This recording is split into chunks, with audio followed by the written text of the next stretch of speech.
Hi guys, welcome back to the channel. In today's video, I'm going to talk about the hidden muscle causing cervicogenic dizziness that no one ever talks about.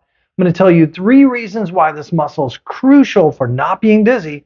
And most importantly, I'm going to give you 3 awesome exercises you can do today to start getting relief from cervicogenic dizziness. Let's get into the video. Well, welcome back everyone. I'm Mauro with Physio Tips with Mauro. I've been specializing in cervicogenic dizziness and cervicogenic headaches and cervical instability for 24 years. I'm the owner of Australian Physiotherapy Specialist here in Jacksonville, Florida. And I'm excited for today's video to share with you the hidden muscle that once it becomes weakened, it becomes a huge part of why cervical dizziness happens. I'll start with what is cervicogenic dizziness. If you're new to the channel, you haven't seen any of the previous videos I've done, then maybe you might be thinking, okay, what is cervicogenic dizziness? Cervicogenic dizziness is a dizziness that can be caused with pain or dysfunction in the neck, particularly the top 2 or 3 joints of the neck. You have tons of nerve receptors embedded in the neck and the muscles and the tendons that play a huge role in your balance system. So when your neck is sore, it can make you really dizzy. So the hidden muscle that people never talk about is the suboccipital muscles. This is a group of 4 muscles that attach the upper vertebra to the neck and skull, and they have 3 super important functions. Let's go over these 3 functions. Function number 1 is they provide stability to the upper neck. When I mention stability for spine segments, what I'm talking about is there's a little bit of motion between your spine bones. That's okay. We would call that within a normal range. But if your muscles become weakened, what will happen is your vertebra will begin to shift outside that neutral zone or normal range of motion, and that's what we would call clinical instability. If you have clinical instability of your upper neck, you could get symptoms like dizziness, headaches, nausea. Your neck will constantly pinch. Because it doesn't have that perfect stability, the bones are frequently falling into a pinched position, a malaligned position, and you'll notice, I can't quite turn as well to the left. The next day, maybe you can turn a little better, and then one day later, you're back to not being able to turn. So the suboccipital muscles play a crucial role in providing stability for the upper neck. Function number 2, they provide what's called proprioception or position sense awareness. Proprioceptors are nerves, tiny sensors that are embedded in the muscles, especially the smaller muscles of the spine. In the large muscles, like muscles of the shoulder girdle, oftentimes there might be less than 1 proprioceptive nerve per gram of muscle tissue. In the suboccipital muscles, these 4 muscles that crisscross at the upper neck, there are over 250 proprioceptive nerves per gram of muscle tissue. So when it comes to small muscles that do fine control and stability, we're going to find more of these proprioceptive nerves. When it comes to balance, we can think of your balance as 3 parts. There's your ears. Sensors in your ears tell your brain if you're going up and down like on an elevator or if you're accelerating like in a sports car. Your eyes tell your brain if the room around you is moving, so that's an important part of your balance. And then the third is the proprioception sense of where is my head in space. If your proprioceptive nerves are working pretty good, you can close your eyes and you can usually find the tip of your nose. You don't have to have visual input because your body just knows where your fingers are in space and where your head's in space. But if your neck has been sore, guess what? Those proprioceptive nerves become diminished, and now you get a conflict of information to the brain. The brain relies on the eyes, and the eyes say, hey, guess what? You're not moving, the room's not moving, you're stable. Your ears say, well, you're not going up and down, you're not on a merry-go-round, but your neck gives a false sense of what's going on, and that causes dizziness. Cervicogenic dizziness can be persistent. It can last for days, it can last for months, it can be almost all the time. Let's go over the last function. The last function of the suboccipital muscles is eye-head coordination. Maybe you've noticed you go to the grocery store and you're scanning all these multiple items while walking down the aisle, and it could make you feel dizzy. Your upper neck and those suboccipital muscles play a crucial role in eye-head coordination. Or maybe you're the passenger in a car and you notice traffic's whizzing by and you're watching all these cars continue to move and you get really dizzy or maybe car sick. That would be an example of weakness of the suboccipital muscles. Now, you might ask, hey, Mauro, how in the world did my suboccipital muscles become weak in the first place? Great question. And I always tell my patients there's two big things that can happen that would make your suboccipital muscles dysfunctional. One is you could have pain. Pain can come from an injury, car accident, or a fall, or it can become from repetitive injury, like sitting with bad posture at your office for 25 years.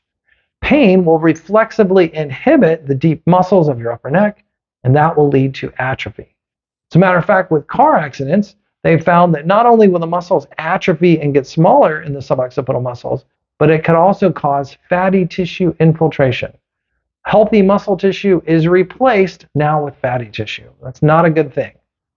The second thing, this is important too, that can lead to weakness of your suboccipital muscles is not fighting gravity. So low weight bearing, prolonged positioning in low weight bearing is harmful for our spine muscles. So what does that mean? That means if you sit all day, you get half the weight bearing as standing. So standing, walking, and moving is very crucial. If you sit poorly all day, it's even less than half of standing. If you sit in a recliner, you're getting very little weight bearing. And if you're laying down frequently, you're getting no weight bearing. It's microgravity. Microgravity studies show that your deep muscles, especially muscles like the suboccipital muscles, will atrophy if you're in that prolonged low weight bearing position. So if you've seen commercials that say, hey, get into the zero gravity chair and spend all of your day, this is lovely. Nope, they're actually prescribing disability. Don't listen to those commercials, turn away.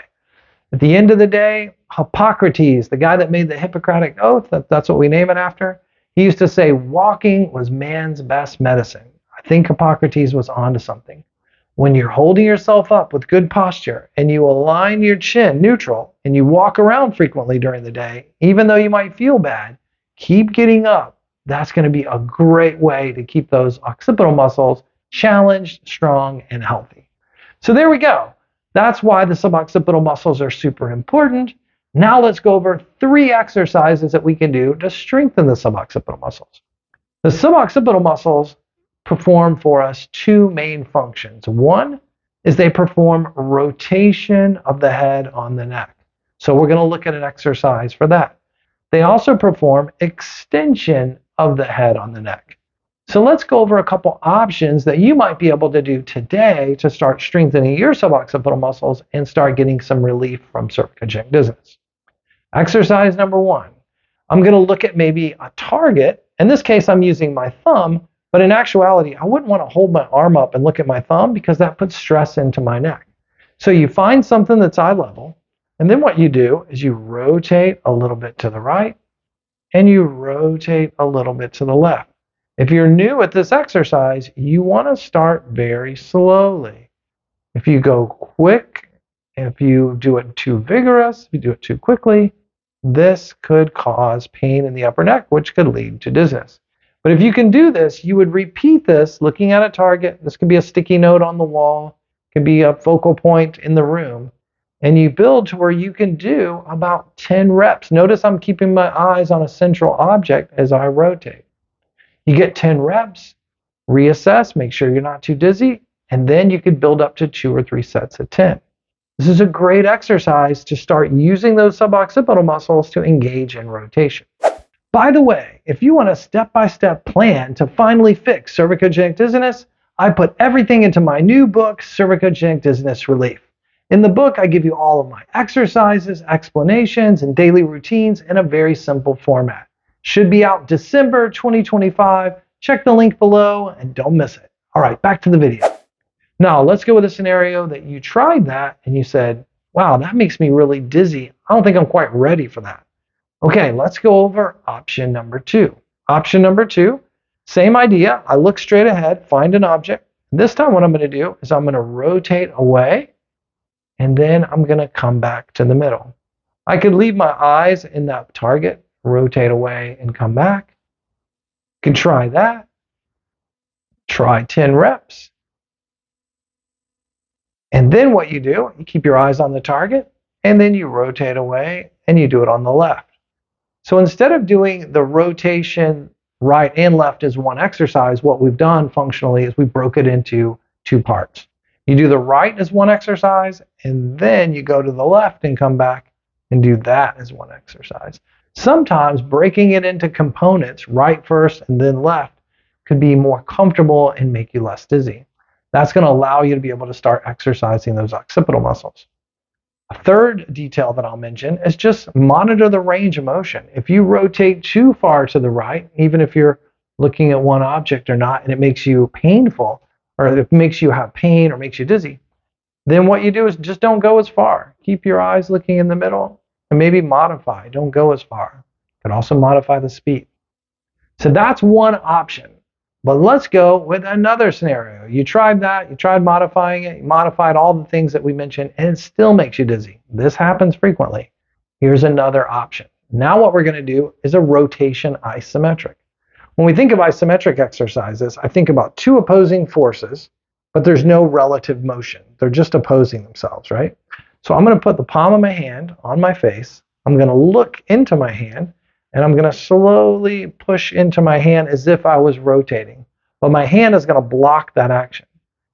I'm only going to do this with maybe less than 5% of your total strength. You don't want to put so much force into it that it makes your neck sore. So I look into my hand, I gently push like I'm rotating right, hold that for maybe 6, maybe 8 seconds, and then I relax. And what you could do is you could work up to where you do maybe 5 reps like this. Once you get 5 reps comfortably, later you could progress to 10 reps. And this could easily be a twice a day exercise. So that's a couple options that we could work on rotation. Now, I'm going to move to a clip that I did where I'm going to show you a couple fantastic extension exercises that you could try. And that's going to round off a really good routine for the suboccipital muscles. Let's look at this clip and look at a couple of these extension exercises. Exercise number 1, we're going to start with exercises that are maybe a little easier, and then we're going to kind of go in an advanced direction. Well, if your neck's really, really sore, or maybe you have a really bad headache and you're real dizzy, and you want to strengthen your extensors, but you're kind of nervous about doing too much, this could be a good starter exercise. I'll show you how it's going to work. You could be bellied up to your kitchen table at home. I'm going to lean over on my elbows a little bit, and I want to make sure that my shoulders are strong. If I'm too relaxed, my back will sag between my shoulder blades. So I want to gently press through my elbows to make sure that my middle back does not sag. Okay, now that you're in the correct posture, I'm going to curl my chin in and gently look down as if I had a book here and I was looking down to read, okay? So I get in the right posture, curl my chin in, look down, and then I carefully kind of uncurl my neck and come back up. I want to come back up to somewhere eye level, slightly downward. Since I'm already leaning forward, I want to make sure that I don't go too far up where I could put stress and strain on my neck joints. So I get my good posture, look down with my eyes, curl my chin and head in, slowly come back up. If everything goes well, let's do a set of 10 of this. This is number 2. Back, we're going to go all the way to 10. If you're at home, you could do this with me. 3, right, come in, 4.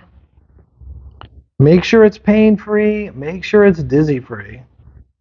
So there's the hidden muscle, the suboccipital muscle, why it's important, and 3 great exercises to get your strength and stability back. Give the exercises a try, go slow, start easy, keep it dizzy-free and pain-free, and then drop me a comment and let me know how you're doing. I love to hear great stories, how people are starting to feel better and respond to some of the exercises. Well, don't forget to subscribe to the channel so you never miss another video. And if you got anything out of today's video, do me a favor, hit that like button and share it with a friend. Well, that's the video. Thanks for watching, everyone, and we'll see you next time on Physio Tips with Mauro.